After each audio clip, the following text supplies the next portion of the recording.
마태복음 15장 7절부터 16절까지 제가 읽겠습니다.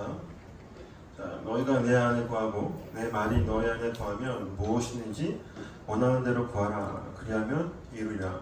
너희가 열매를 많이 맺으면 내 아버지께서 영광을 받으실 것이요 너희는 내 제자가 되리라.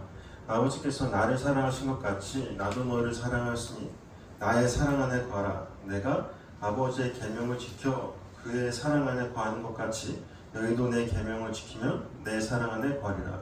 내가 이것을 너희에게 이름은 내 기쁨이 너희 안에 있어 너희 기쁨을 충만하게 하려 함이라.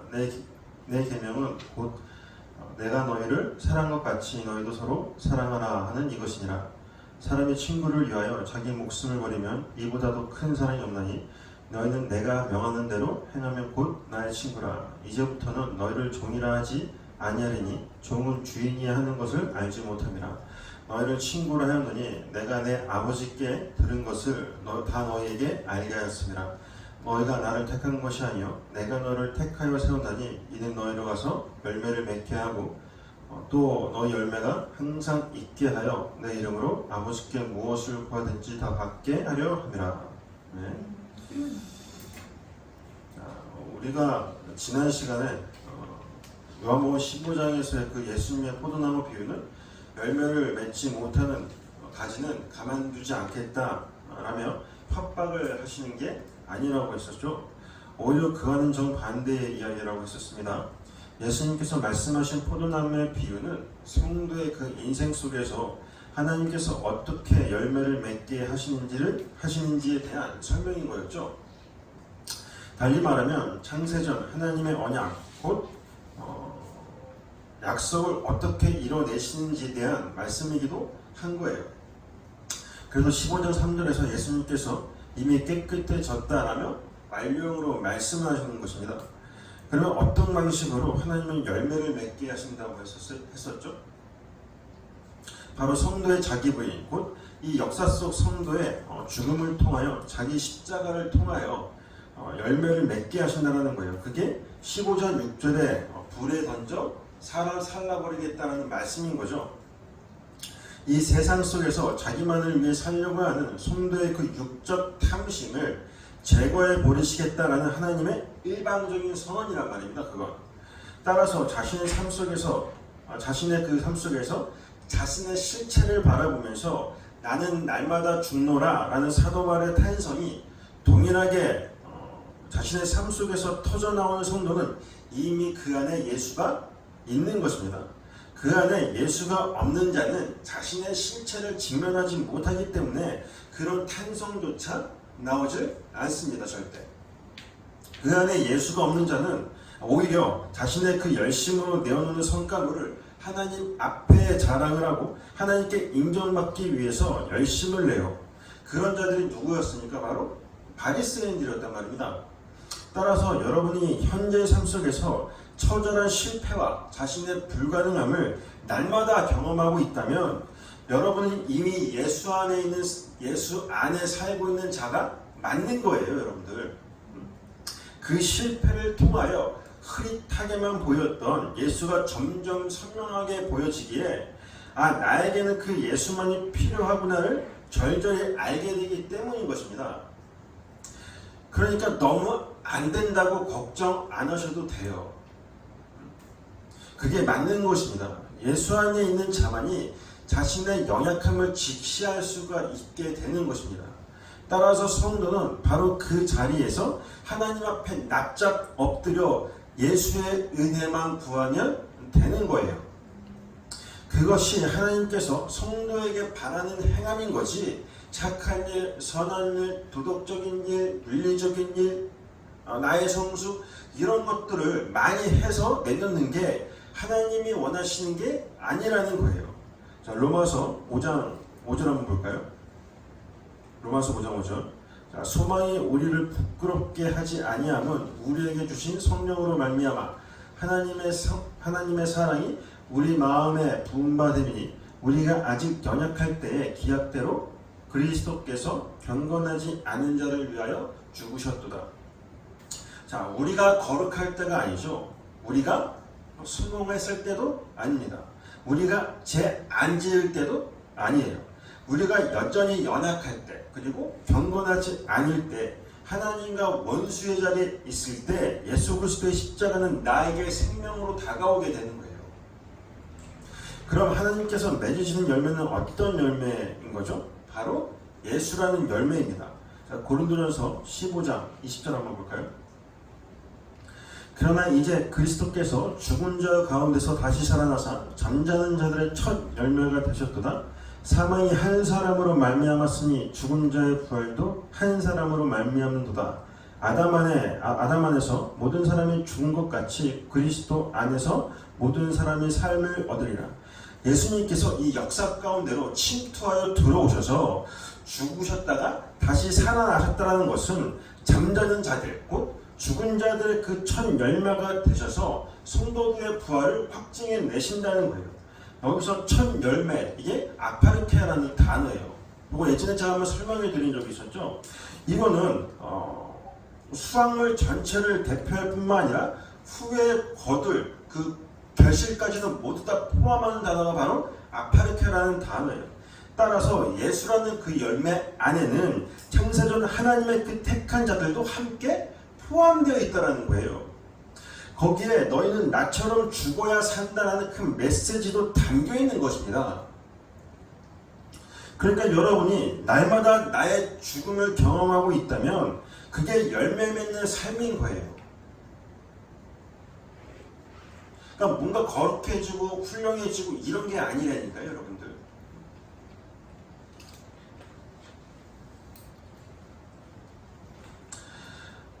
그러니까 그러니까 하나님은 이 역사 속에서 성도로부터 그 열매만 맺게 하세요. 여러분이 뭐 대단한 일을 이루어가는 게 아닌 것입니다. 그리고 그렇게 열매를 맺게 되는 자들이 곧 제자라고 불려지게 된다는 사실이에요. 자, 우리가 노력하여 예수님의 제자가 되는 게 아닙니다. 그래서 예수님께서 제자가 되라 라고 명령하지 않으시고 제자가 되리라 라고 필연적 그 발현으로 말씀을 하시는 거예요. 그건 우리가 힘써 해내야 되는 것이 아니라 이미 이루어진 것에 대한 확인 과정인 것이 근사하게 제자로서의 그 삶을 추구하면서 멋진 나를 구축해가는 것이 아니란 거예요. 사람들은 그것이 자기 부인의 삶이라고 착각을 하는데 여러분들 아닙니다. 자기 부인이라는 건 뭐냐면 하나님이 창세 전에 이루어 놓으신 언약 성취를 올바로 내가 이해하게 될 때 여기에 나는 그 하나님의 구원에 그 어떤 것도 보탤 만한 것이 없구나를 알게 되는 게 자기 부인인 거예요. 우리는 그거 하나 배우고 가는 거지 뭐 겸손한 예수, 약한 자를 돕는 예수, 이웃을 사랑하는 예수, 그런 예수를 본받아 제자로서의 삶을 살자가 아니란 말입니다. 여러분은 이미 이루어진 것을 이 역사 가운데 살아내는 자들이라는 사실을 절대 잊으면 안 돼요. 그걸 잊기 때문에 눈에 나타나는 현재의 상황이나 사건들, 그리고 내 느낌이나 감정들, 그런 것들에 의해서 현실을 평가하고 사람을 판단하여 그로 말미암아 일희일비하는 삶을 살게 되는 거예요. 성도는 보이지 않는 약속, 하나님 나라를 진짜 현실로 진리로 받아들이면서 살아야 되는 거란 말입니다. 우리들이 살고 있는 이 보이는 세상, 이 보이는 현실은 영원히 지속되지 않는 것들이잖아요, 여러분들. 보이는 것은 잠깐이란 말입니다. 이 육조차도 잠시 있다가 사라지는 게 맞죠, 여러분들? 이거는 여러분들 성경을 모르고 성경을 알고 있는 여러분들 뿐만 아니라 세상 사람들도 다 아는 이야기들이란 말이에요. 성경도 우리를 보고 잠깐 보이다가 없어지는 안개라고도 말을 하는 거예요. 자, 야고보서 4장 13절 한번 보세요. 들으라 너희 중에 말하기를 오늘이나 내일이나 우리가 어떤 도시에 가서 거기서 1년을 머물며 장사하며 이익을 보리라 하는 자들아 내일 일을 너희가 알지 못하는도다. 너희 생명이 무엇이냐 너희는 잠깐 보이다가 없어지는 안개니라. 이거 단순히 그냥 내일도 모르는데 그냥 하는 게 다 맡겨 뭐 이런 의미가 아닙니다. 막살라는 의미가 아니에요. 이 세상 그리고 이 육이라는 건 뭔가를 설명해내고 그리고 잠깐 보이다가 안개처럼 사라지는 것인데 왜 자꾸 여기에 생명이 있는 것처럼 영원할 것처럼 가치를 부여하고 인정받으려고 하냐는 거예요. 성도는 보이는 이 지옥 같은 현실 속에서 예수만이 내 생명이라는 걸 뼈저리 있게 알아 여기서 탈출해야 하는 자들이지, 너희가 조사오니 하면서 이 현실 속에서 나의 가치됨을 증명하고 내 만족, 내 감정에 취해서 사는 자들이 아니란 것입니다. 그러니까 나에 대해서 너무 집착하지 마시라는 이야기예요. 내 기분, 내 감정, 내 상황, 내 환경들, 그건 전부 나에게 뭔가를 설명해내기 위해서 설명하기 위한 도구들일 뿐이지 그게 진짜가 아니라니까요, 여러분들. 내가 지금 나라고 여기는 그 나 있죠, 여러분들. 나마저도 그런 거예요. 이건 그저 여러분들 껍데기에 불과해요, 사실. 진짜 나는 어디 있어요? 그러면 하나님 안에 있다니까요. 하나님께 딱 붙어있는 하나님의 백성으로서의 나가 진짜 나인 것입니다. 여기서의 육적 나는 하나님을 떠나면 그냥 마른 장작에 불과할 뿐이라는 거, 죽는다는 걸 알게 해주기 위해서 이 역사 속에서 잠시 동안 경험하도록 주어진 거지, 이 몸을 잘 갈고 닦아서 편하게 살라고 주어진 게 아니라는 거예요. 이걸로 하나님이 기뻐하시는 삶 제목이 되어 나를 바치자가 아니란 말입니다, 절대. 그래서 모든 건 다 죽고 썩는 것으로 끝난 것이 끝이 나는 거예요. 그걸 설명해 주기 위해서. 자, 로마서 12장 1절 보세요. 그러므로 형제들아, 내가 하나님의 모든 자비하심으로 너희를 권하노니 너희 몸을 하나님이 기뻐하시는 거룩한 산 제물로 드리라. 이는 너희가 드릴 영적 예배니라. 여기서 영적 예배를 어떤 것이라고 규정을 하고 있어요, 지금? 바로 산 제물이에요. 제물이라는 건 죽은 자라는 뜻입니다. 그건 나의 가능성과 주체성이 모두 부정이 되었다는 말이에요. 그러니까 오직 그리스도 안에서만 산 존재가 되었음을, 십자가의 피로만 산 존재가 되었음을 인정하는 걸 하나님이 기뻐하시는 영적 예배다라고 이야기를 하고 있는 거예요. 그래서 산 제물인 거지, 나라는 존재가 거룩한 존재가 돼서 하나님께 바쳐지는 걸 이야기하는 게 아닙니다. 성경은 분명 우리 몸, 이 혈과 육은 썩는 것임을 분명하게 이야기를 하고 있어요. 자, 고린도전서 15장에 나오죠, 그게. 그리고 로마서와 에베소서에서도 이 몸은 죽은 몸이다라고까지 한단 말이에요. 그러한 썩어질 이 육에 대해서 바울이 이렇게 묘사를 하죠. 로마서 3장 10절 한번 볼까요? 자, 기록된 바 의인은 없나니 하나도 없으며 깨닫는 자도 없고 하나님을 찾는 자도 없고 다 치우쳐 함께 무익하게 되고 선을 행하는 자는 없나니 하나도 없도다. 자, 20절 한번 볼까요? 그러므로 율법의 행위로 그의 앞에 의롭다 하심을 얻을 육체가 없나니 율법으로는 죄를 깨달음이니라. 우리는 말씀을, 계명, 그 율법을 열심히 잘 지켜내는 것이 열매를 맺는 것인 줄 알고 있었는데, 그냥 거룩한 자가 되는 게 바로 하나님께서 기뻐하시는 열매인 줄 알고 있었는데, 그건 그냥 열매가 아닌 썩어질 것에 불과하다는 거예요. 이 몸이라는 게 육에서 나타나는 것들은 오히려 너의 행위를 통하여 죄를 깨달으라고 준 것이란 말입니다, 지금. 자, 로마서 7장 18절 보세요.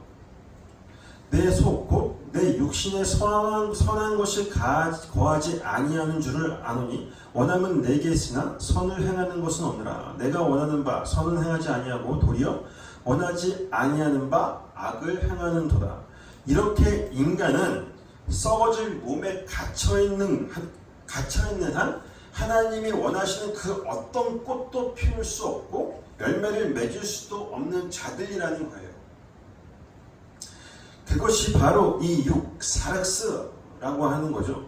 하나님의 생명, 그 숨이 끊어진 상태에 포도나무를 의지하지 않고 자신의 독립을 여전히 주장하고 나서는 말라버린 포도나무 가지라는 것입니다. 성도는 오직 포도나무이신 주님께만 딱 붙어 있을 때 예수라는 열매를 맺게 돼요. 우리의 열심과 노력으로는 불가능한 것입니다. 성도는 그저 저는 하나님의 은혜가 아니면 그저 마른 장작에 불과할 뿐입니다. 그런 존재입니다. 제발 저에게 예수라는 그 열매를 맺게 해주세요라며 하나님 앞으로 가면 되는 거예요. 뭐 대단한 걸 들고 가는 게 아니라는 것입니다. 그 사람이 바로 예수라는 진짜 열매를 들고 하늘왕 앞에 선 정직한 성도인 거예요, 여러분들. 하나님은 당신의 백성들에게 그러한 정직한 고백을 하게끔 만드시기 위해서 그들에게 열심도 부리게 하시고 때로는 한없이 게으르게도 그냥 놔두기도 하시며 어떤 때에는 그들의 삶 속에서 수많은 실패와 절망과 좌절을 경험하게도 하시고 때때로 그들 속에 사시는 예수의 열매를 나타나게도 하시는 거예요. 그러니까 그건 우리 게 아니란 말입니다. 절대. 결국 성도는 예수만이 진리이고 자신은 그저 예수의 은혜를 덧입은 피조물에 불과하다는 사실을 인정하는 목적으로 이 세상에 창조가 된 거예요. 그러나 인본주의는 절대 이걸 인정하지 않죠. 받아들이려고 하지 않습니다. 골로새서 1장 16절 보세요. 만물이 그에게서 창조되되 하늘과 땅에서 보이는 것들과 보이지 않는 것들과 혹은 왕권들이나 주권들이나 통치자들이나 권세들이나 만물이 다 그로 말미암고 그를 위하여 창조되었고. 보세요. 누구를 위하여 창조된 게 만물이라는 거예요. 지금 바로 모든 건 예수를 위하여 창조되었다라는 거예요.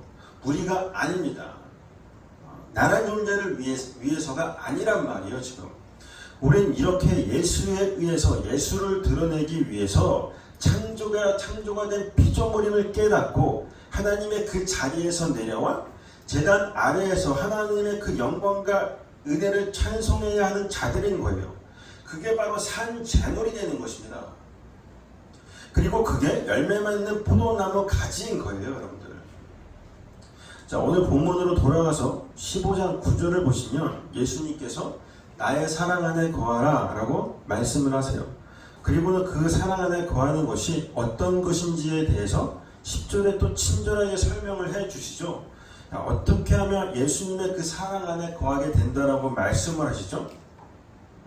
계명을 지키면 이에요. 우리가 요한복음 14장에서 계명을 지킨다라는 것에 대한 의미를 우리가 배웠었죠. 어떤 의미였습니까? 바로 계명, 곧 말씀이신 예수를 내 안에 간직하는 것, 담게 되는 걸 말하는 거였죠. 그게 바로 계명을 지킨다라는 것이었습니다. 그런데 그 역시 또 우리가 내가 할 수 있는 일이 아닌 거죠. 창세전 하나님 홀로 완성해 놓으신 하나님의 의지인 거예요. 그걸 성령이 오셔서 완성된 그 하나님의 일을 이 역사 가운데 펼쳐내시는 것 뿐입니다. 그러면 계명, 그 말씀이 내 안에 거하게 되면 일어나는 일이 무엇일까요, 여러분들? 나의 실존을 발각시켜내셔서, 그러니까 말씀이 나를 회부하여 내 안에 있는 것들은 어떤 것도 선한 것이 없음을 드러내셔서 까발려내셔서 내가 어떤 존재인지, 내가 어떤 실체인지를 밝히 드러내셔서 그리고 하나님이 누구신가, 그 예수는 어떤 분인가를 알게 해주시는 거예요.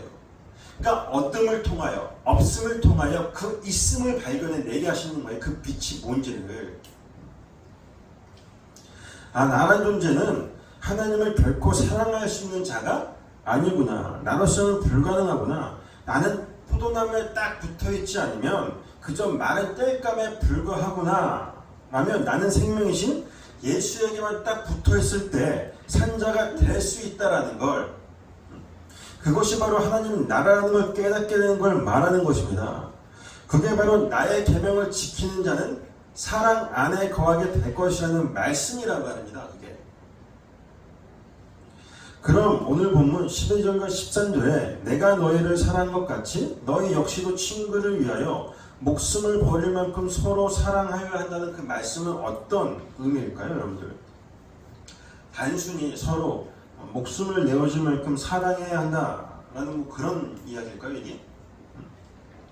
여러분은 어떠세요? 여러분은 정말 친구를 위해서 목숨을 버릴 수 있습니까? 여러분 그 옆자리에 있는 사람들을 위해서 목숨을 내놓을 수 있겠냐고요, 여러분들? 옆에 한번 보세요. 저거를 위해서? 이런 생각들 들지 않으세요? 우리는 우리의 힘으로 누군가를 사랑할 수 있는 실력이 안 되는 존재들이에요. 그건 우리가 우리 힘으로, 우리의 능력으로 하나님을 또한 사랑할 수 없는 자들이라는 말이기도 한 거죠.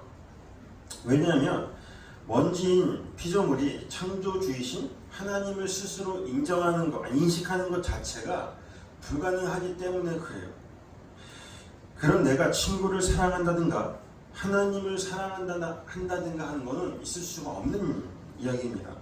그러니까 12절, 13절은 친구를 위하여 목숨까지도 내놓는 우리는 그런 사랑을 해야 한다라는 이야기가 아니라 너희는 절대 그 누구도 사랑할 수 없는 존재들일 뿐인데 사랑이신 하나님께서 먼저 우리를 사랑하셔서 그 사랑에 근거하여 우리를 친구로 또한 불러주시고 그 친구된 우리를 위해 자신의 목숨까지도 내 던지셨다라는 예수 그리스도의 그 십자가를 이야기하는 거지. 우리 측에서 열심을 내어 내 이웃이라 생각하는 이들, 내 친구라 생각하는 이들을 죽기까지 사랑해야 한다라는 그런 말씀이 아닌 것입니다. 자, 요한일서 4장 9절 한번 볼까요? 하나님의 사랑이 우리에게 이렇게 나타난 바 되었으니 하나님이 자기의 독생자를 세상에 보내심은 그로 말미암아 우리를 살리려 하심이라. 사랑은 여기 있으니 우리가 하나님을 사랑한 것이 아니요 하나님이 우리를 사랑하사 우리 죄를 속하기 위하여 화목제물로 그 아들을 보내셨습니다. 우리가 하나님을 사랑한 것이 아니라 하나님이 먼저 우리를 사랑해 주시는 것입니다. 그 사랑의 확증이 바로 하나님의 그 아들이신 예수 그리스도를 보내셔서 십자가에 매달아 버리신 거죠.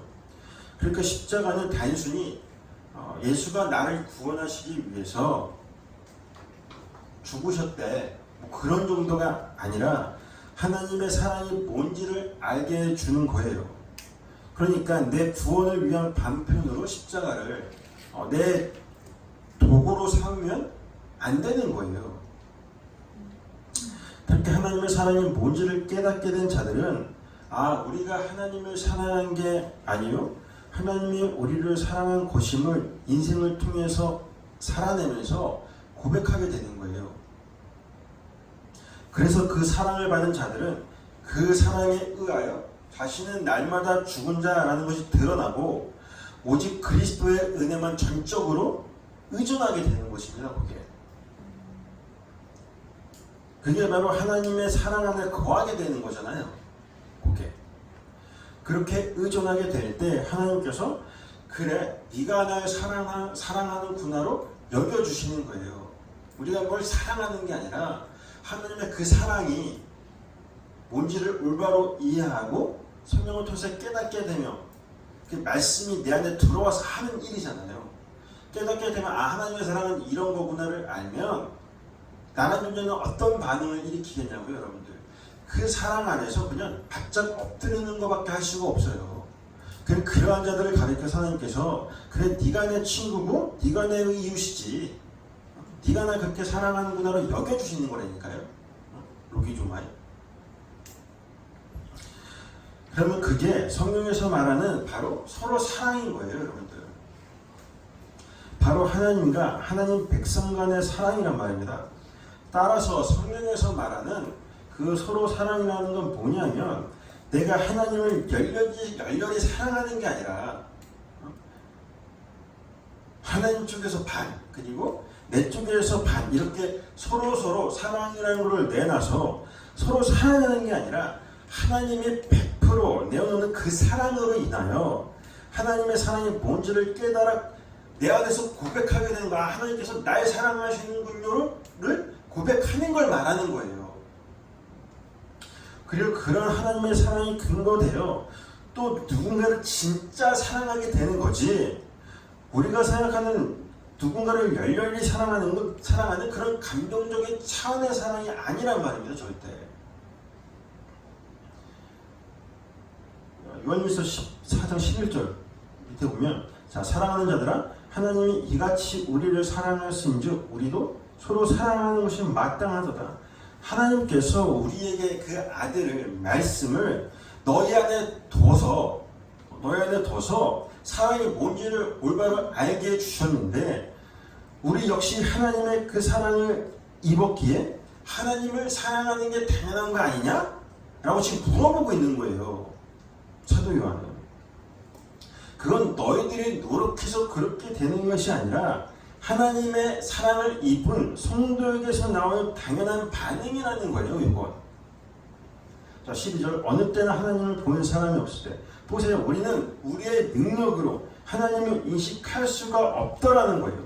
그걸 하나님을 사랑할 수 없는 자들이라는 말이기도 한 거죠. 절대 너희는. 그러니까 인식할 수도 없는 하나님을 우리가 어떻게 사랑할 거냐고요. 우리는 못하는 거예요. 만일 우리가 서로 사랑하면 하나님이 우리 안에 거하시고, 그런데 하나님께서 일방적으로 부어주시는 사랑이 뭔지를 올바로 깨닫게 되면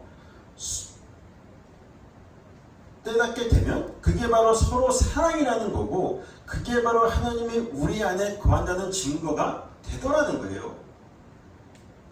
자, 그의 사랑이 우리 안에 온전히 이루어지느니라. 이렇게 내 안에 하나님의 거하심으로 사랑이 그 사랑이 완성이 되더라는 것입니다. 그러니까 하나님의 사랑 이꼴 내가 그 안에, 그가 내 안에는 같은 말이에요, 여러분들. 그러면 그게 바로 율법, 말씀의 그 완성이다 라고 하는 거죠. 그래서 예수님께서도 가장 큰 계명을 하나님 사랑과 이웃 사랑으로 말씀하시는 거예요. 자, 마가복음 12장 28절 보세요.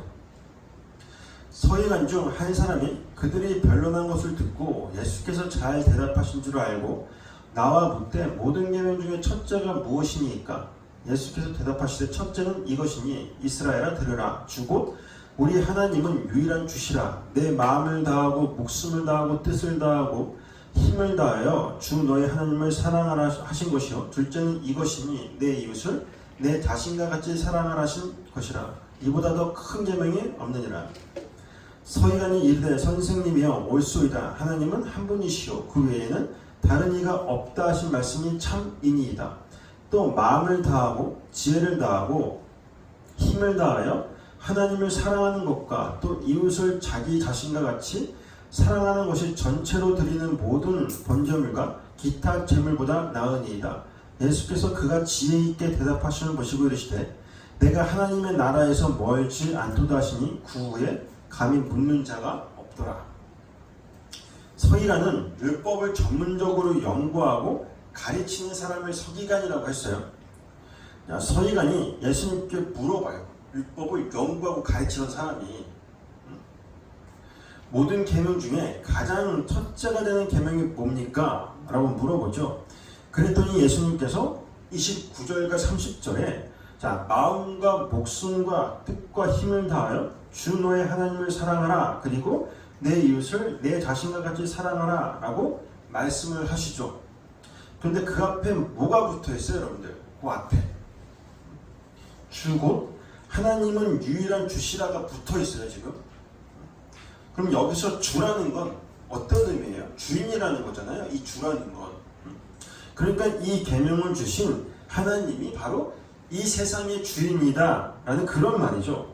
이건 뭘 암시하는 거냐 하면 그 계명을 주신 세상의 주인의 그 말씀, 그분의 말씀이 너희를 이끌어가는 것이지 너희들이 그분의 말씀을 잘 지켜낼 수 있는 실력 있는 자들이 아니라는 걸 이미 전제하고 있는 거예요, 지금. 그래서 하나님이 유일한 주시다 라고 하는 거예요. 그리고는 첫째는 이것이니, 그러고 둘째는 이것이니 라고 하는데, 이건 첫째, 둘째 이렇게 순위를 매기는 게 아니라 원문에 보면 여기에 호모이오스라는 단어가 그 사이에 원래 들어가 있어요.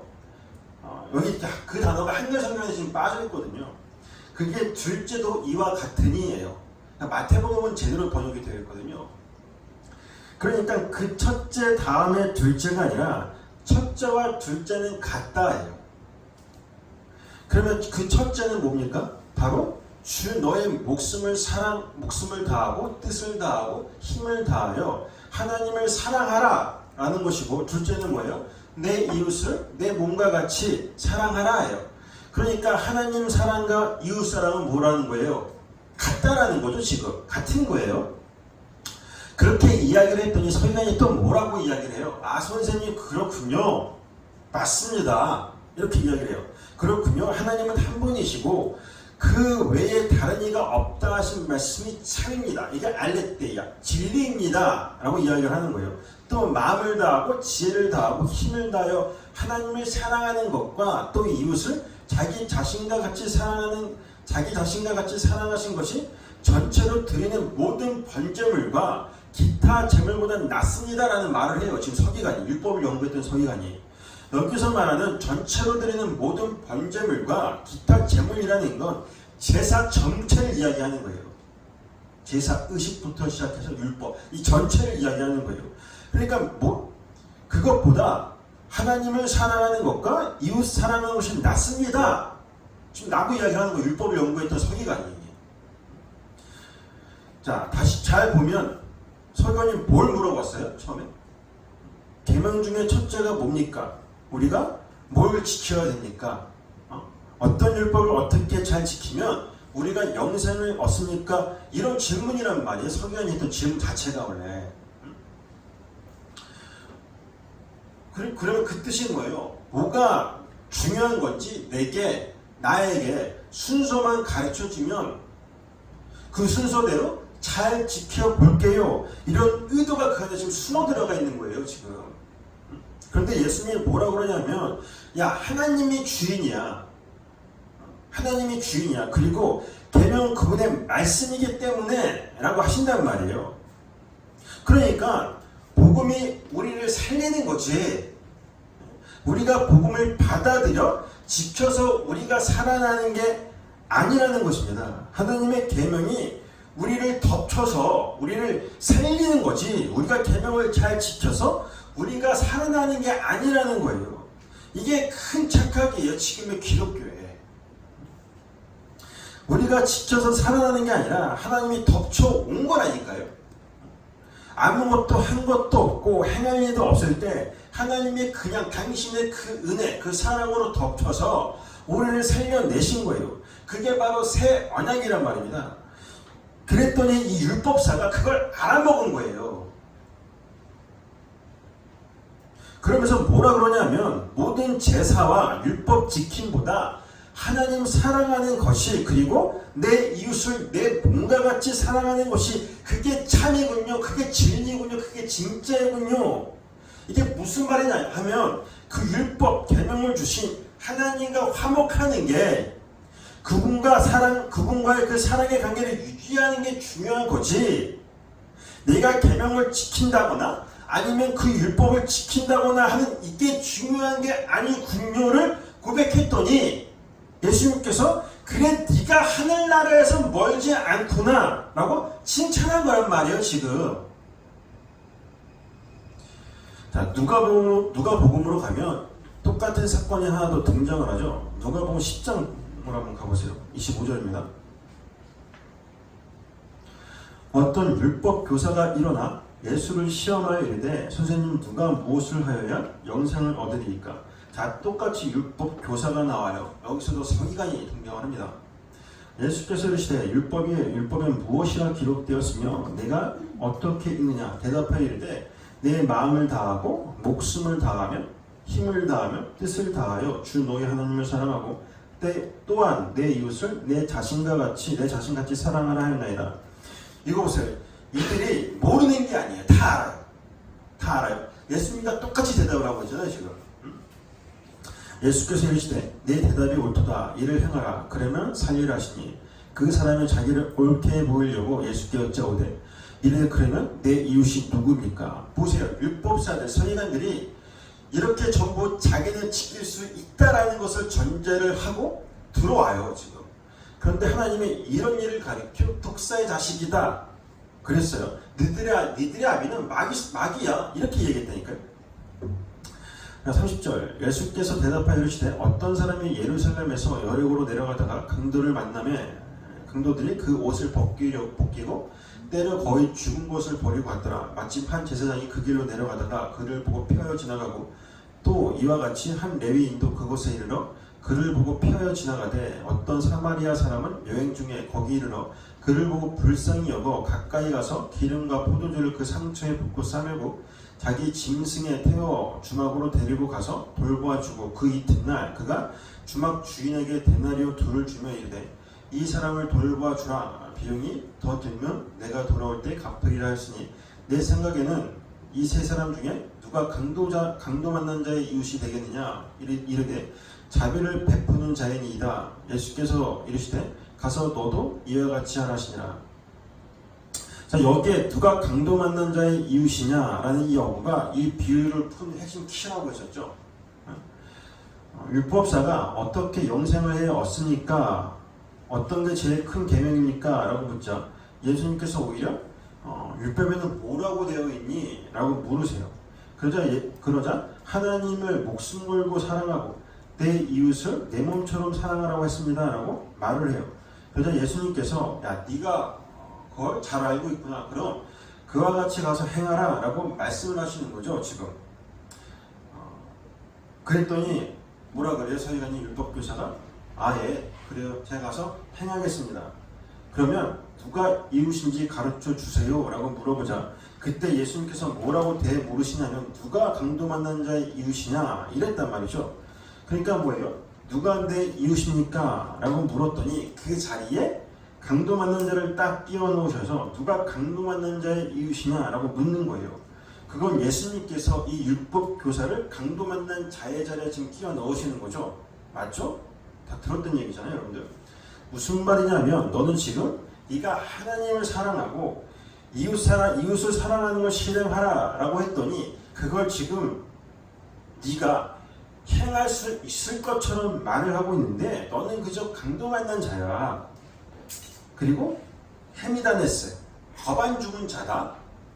거반 죽었다라는 건 무슨 말이냐면 숨만 겨우 붙어있다라는 거예요. 그러니까 누군가를 의지하지 않고서는 살 수 없는 자가 되었다라는 그 지경이 되었다라는 거거든요. 그러니까 너는 강도 만나 거반 죽은 자고 예수라는 그 선한 사마리아인에 의해서 도움을 받아야 하는 자인데 사랑을 받아야 살 수 있는 자인데 네가 무슨 힘이 있다고 누굴 사랑한다고 하는 거냐 그런 말이에요.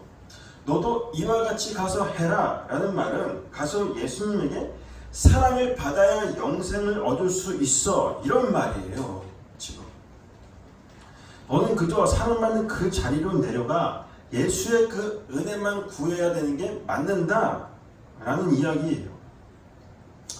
가서 선한 사마리아인처럼 사랑해라가 아니라니까요 여러분들.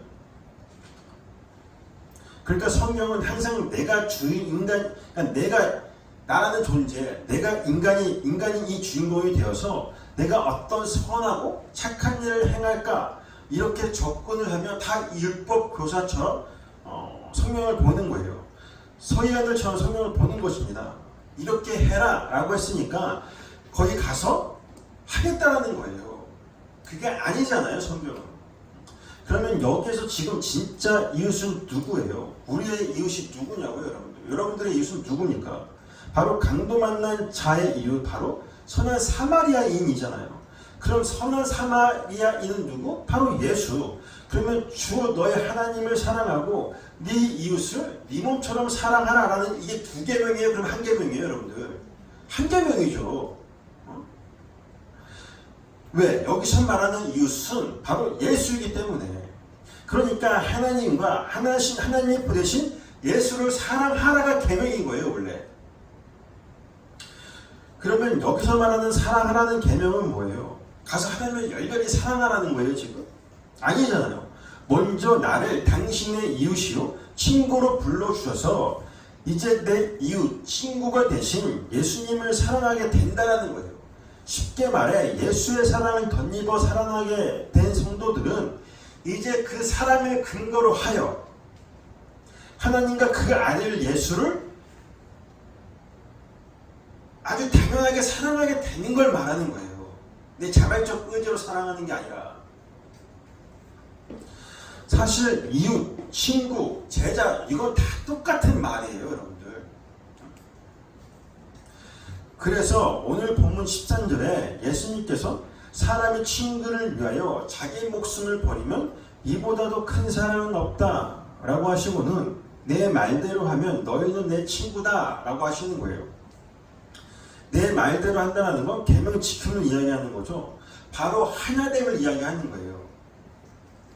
자, 히브리인들에게 있어서 친구라는 건 감추는 것 없이 서로 모든 걸 공유하는 걸 이야기하는 거예요. 그게 바로 성경에서 말하는 친구예요. 그래서 야고보서에 보면 아브라함이 하나님의 벗이라고도 이야기를 하는 거예요. 그리고 창세기에 보면 하나님의 수시로 내 친구, 내가 내 친구 아브라함에게 숨길 게 뭐가 있겠니? 라고도 하시죠. 그건 서로 다 드러낸 상태를 말하는 거예요. 그래서 네가 나를 알고 내가 너를 알아. 네가 내가 되고 내가 너가 되는 그 상태를 가르쳐 친구라고 하는 거예요. 그러니까 친구, 이웃, 제자, 부부 이건 다 똑같은 의미를 갖고 있는 단어들이에요 원래. 그게 바로 포도나무에 의해서 열매를 맺은 포도나무 같이 물바른 상태인 거예요.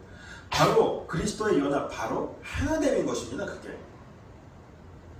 그런데 이러한 하나됨, 하나님의 그 열매 맺음은 우리가 뭐 잘나거나 자격이 있거나 아니면 어떤 능력이 있어서 그렇게 되는 게 아니라, 그렇게 되는 것이 아니라 하나님이 우리를 먼저 택하심으로 열매를 맺게 하고 항상 열매가 떨어지지 않게 하신다는 거예요. 그게 오늘 보면 16절이죠. 바로. 자, 다시 한번 볼까요? 자, 너희가 나를 택한 것이 아니요 내가 너희를 택하여 세우나니 이는 너희로 가서 열매를 맺게 하고 또 너희가 열매가 항상 있게 하여 내 이름으로 아버지께 무엇을 구하든지 다 받게 하여 내 이름으로 아버지께 무엇을 구하든지 다 받게 하려 함이라. 자, 이 구절을 잘 보시면 두 가지 목적절이 있는데요.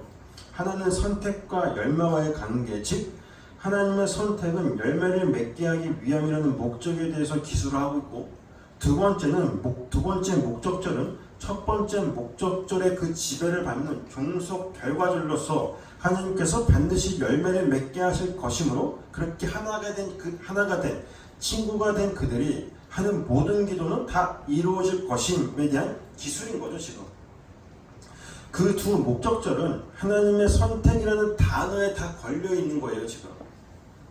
따라서 열매라는 모든 건 창세전 하나님의 선택에 의해서 시작이 되는 거지 우리의 선택에 의해서 자발적 의지로 인해서 나타나는 것이 아니라는 것입니다.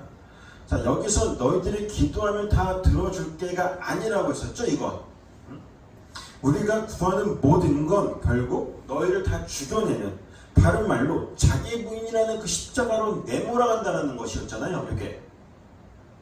그러니까 내가 뭘 구하든 간에 내 뜻대로 구하여지는 것이 아니라 하나님의 그 뜻대로 이루어지게 된다는 거예요. 따라서 그 기도마저도 기도의 주도권은 우리에게 있는 것이 아니라 하나님께 있다라고 이야기를 하는 거예요. 그러니까 여러분들이 기도하는 건 창세 전에 이미 완성된 어떤 그 일들이 여러분들의 어떤 기도하는 그런 내용들 그리고 그 기도를 통해서 나타나는 것 뿐이에요 그냥. 그러니까 기도를 해서 내가 무슨 거룩한 자가 되고 내가 기도를 하여 하나님께 무슨 산 잘못이 되는 게 아니란 말입니다 절대. 그냥 어떤 결과물이 기도인 것 뿐이에요. 창세전 여러분들 선택한 결과물이 여러분들의 삶의 태도를 나타나는 것 뿐이에요.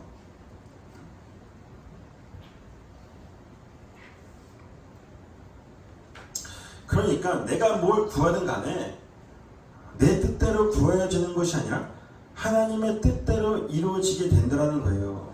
따라서 기도마저도 그 주도권은 우리에게 있는 것이 아니라 하나님께 있다라고 말을 하는 거예요. 그래서 그러니까 여러분들이 뭔가를 열심으로 뭔가 기도를 해서 안 들어주면 그 무슨 의미겠어요, 여러분들? 내가 정성이 부족해서 그런 거예요? 아니면 기도의 시간이 부족했을까요? 아니에요.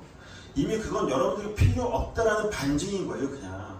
근데 그거 받아내려고 하면 어쩌자는 거예요? 열심히 기도하면 나한테 왜 안 주세요? 이거 달라고. 이게 복 받는 비결이잖아요. 이게 한국 지금의 기독교라니까, 여러분들.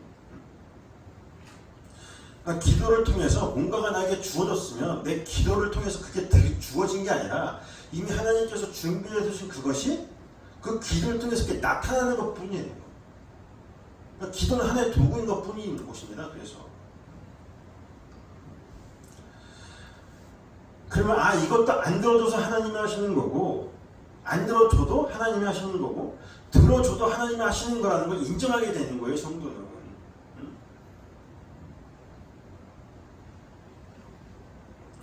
이걸 인정하고 이해하게 된 자들은 그게 기분 나쁜 것이 아니라 오히려 하나님의 예정과 선택이라는 걸 통하여 두려움이 사라지게 된다는 거예요.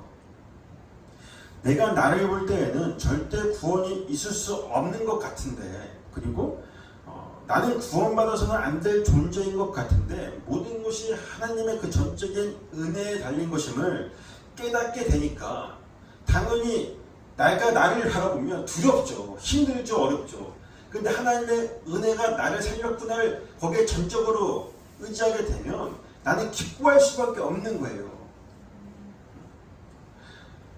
우리는 성경을 보면서 나는 오늘도 거짓말 안 했고 미워하지도 않았고 남들과는 달리 오늘 성실했고 정직하게 살았다. 그리고 성경도 읽고 기도도 하고 예배도 드리고 그래서 내가 기쁘구나, 하나님이 기뻐하시겠구나가 아니란 말이에요.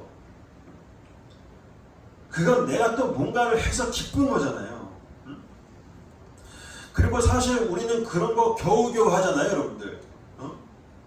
자꾸 딴 거 하고 싶은데 그냥 목사의 그 등살에 못 이겨서 여러분들 하고 그리고 찝찝해서 하고 허전해서 하고 그러는 거 아닙니까? 그런데 그걸 인정하고 싶지 않아서 그런 거잖아요. 그러니까 정말 기뻐서 하겠냐고요, 여러분들이. 매일. 그건 아닐 거 아닙니까, 여러분들이. 억지로 비 오는데도 이렇게 비가 와. 오늘 기도해 가야 되는데 토요일은 가야 이렇게 비가 와. 가기 싫은데 억지로 가잖아요, 여러분들.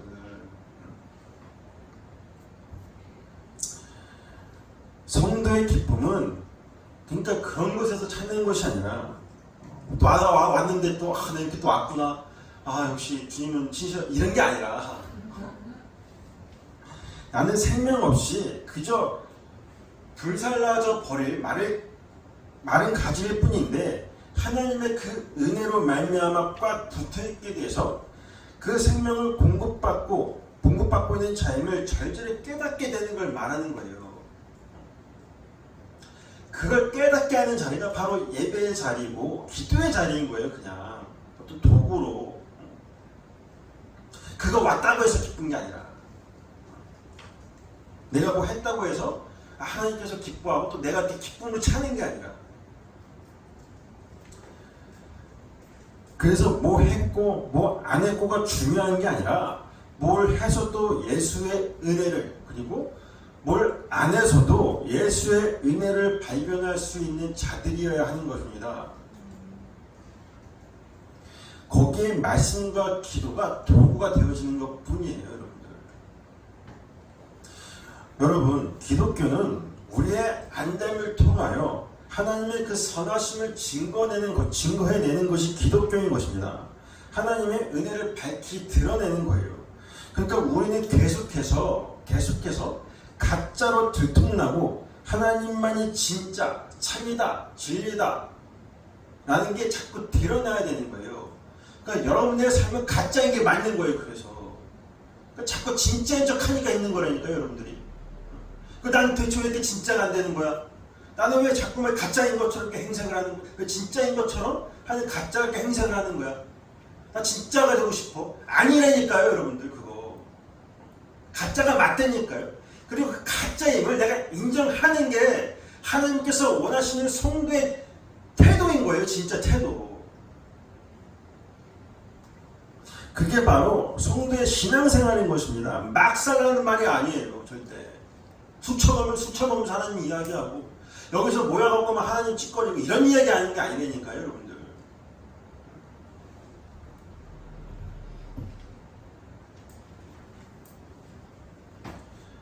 우리는 우리의 이웃 대신, 친구 대신 예수 안에서 납작 엎드려 예수의 그 은혜만을 받아먹고 살아야 하는 자들임을 잊지 마시길 바라겠습니다.